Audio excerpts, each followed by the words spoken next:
گجرانوالہ میں منعقد ہوا، جس میں سینئر موسٹ جرنلسٹ و ورکر صحافیوں کی بڑی تعداد نے شرکت کی۔ اجلاس سے خطاب کرتے ہوئے ڈسٹرکٹ پریس کلب گجرانوالہ کے صدر عتیق یوسف ضیاء نے کہا کہ گجرانوالہ یونین آف جرنلسٹ نے ہمیشہ ورکر صحافیوں کے حقوق کی آواز کو بلند کیا۔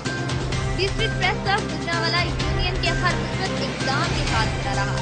پریس کلب کے صدر ملک محمد اکرم نے کہا کہ گجرانوالہ میں سینئر صحافیوں کی پگڑیاں اٹھانے کے لیے صحافی نہیں بلکہ صحافت کے نام پر دبا ہے۔ JUG کے ہم ساتھ کھڑے ہیں۔ اجلاس میں گجرانوالہ یونین آف جرنلسٹ کے سابق صدر راجہ حبیب، موجودہ صدر عادل اکرام چودھری یاسر جٹ کی کاوشوں کو خوب سراہا گیا۔ اجلاس سے سینئر صحافیوں رانا انصر، شان بیگ، شفقت عمران، کاشف صابر خان، راجہ حبیب، عثمان خلیل، عادل اکرام چودھری یاسر جٹ نے بھی خطاب کیا۔